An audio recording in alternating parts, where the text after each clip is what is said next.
Okay, happy Tuesday, everyone. My name is Sung Park. These are my credentials, and here's my weekly update for AddPicto. I'm just going to share my screen. Okay, great. Move that up here. All right, so for this week, we've just updated AddPicto, the add-on for Google Workspace. And these are the updates. So I'll just show you rather than talking about it. So go to AddPicto and launch. So the infographics feature isn't complete yet, but we're still working on it. So essentially the things that we've updated is the upload capabilities. So if you go to infographics here, you'll see the search icons. You could be searching for, let's say, America, and there's no results, or United States. Nothing. What about map? And you'll see these things like, well, that's not quite what you wanted, right? Maybe you wanted the map of the United States. So what you can do is upload your own SVGs. So I'm just going to go to another screen so that we have a, oops, there we go, a blank screen like so. And this is loading. Great. So here's all the things. I'm just going to delete this so that we have a fresh thing. I'm going to delete. And I'm also going to delete this.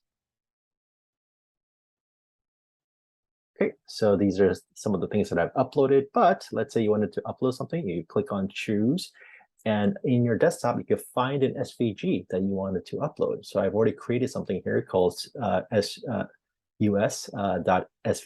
and you have to upload an SVG.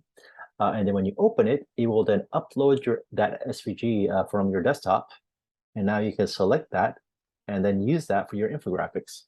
So you could say, I don't know, like 0.36%. And let's have it this way. And you could then insert that.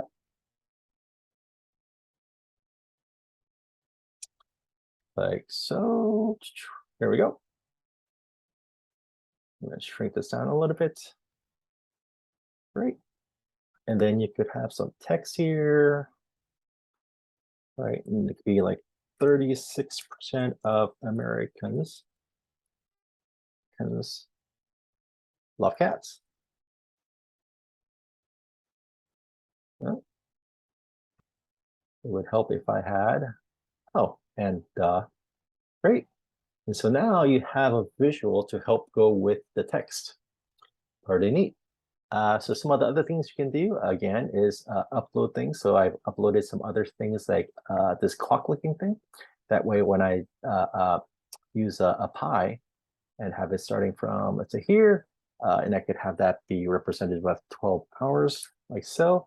And now when I write 3, that represents 3 hours, or 5, that's 5 hours.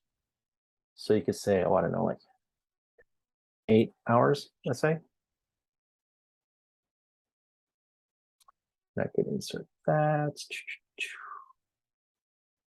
There we go. Make that a little smaller. Actually, let's get rid of this. Then I could say, I don't know, on average, Americans sleep 8 hours a day. Like so. So it's just a way to give a visual representation of the copy. So some of the other things that we can do is, actually, you know what? Let me just keep that there. I'm gonna keep that there too. So the other thing to note is that when you can actually upload an image. Now the nuance is that you have to save this as an SVG, and this needs to be a combination of an image and an SVG shape, and then you save that. And then when you open that, it will recognize it as an SVG, and it will convert it so that you could use that ping as your infographic. So you have your dollar here. And I could say, let's do this. I don't know, like, let's change this unit to 100. And you could say, I don't know, 12, 40, and I don't know, 4. Let's change this color to something a little bit more different. That's good. Great.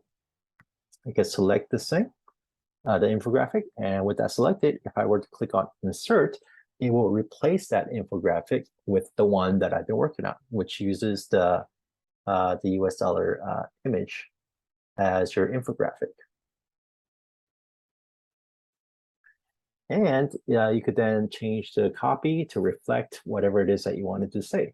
So it could be, I don't know, like Americans spend 12% of 12% of their earnings on food, 40% on rent,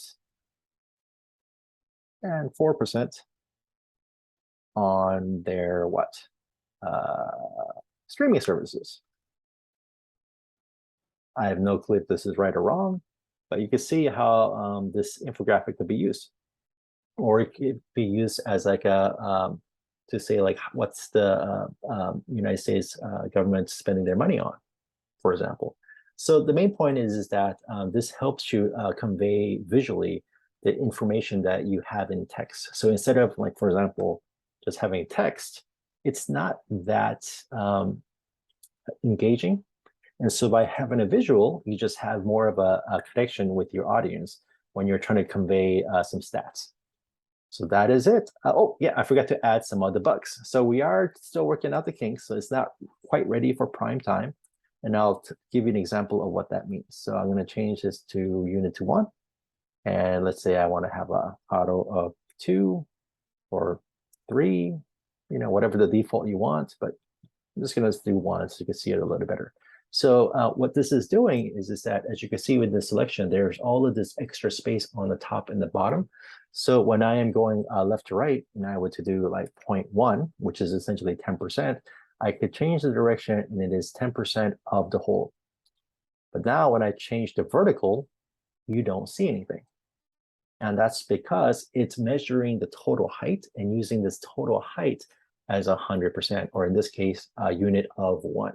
So when I do 0.1 or 10%, it's starting from the bottom, and therefore you're not actually seeing it here. So if I were to increase this to 0.2, still nothing, 3, there we go. At 0.3 or 30%, you can see a small sliver. And that is, again, because this whole height is being used as 100% instead of what it should be doing, which is just using the visible area as 100%. So that is a kink that we're trying to work out, and hopefully we can resolve that soon, and we'll do another release. But until then, you currently have this functionality. Again, the infographics is still under beta. You could again search the default icons that we have for you, or you could then upload your own. I personally find that it's more fun to upload your own SVGs. As you can see here, I'm working on a few things about student debt, which you'll see uploaded, I don't know, maybe next week or the week after. Anyways, enjoy the rest of your week, and thanks for letting me ramble on. Have a good week. All right, and end.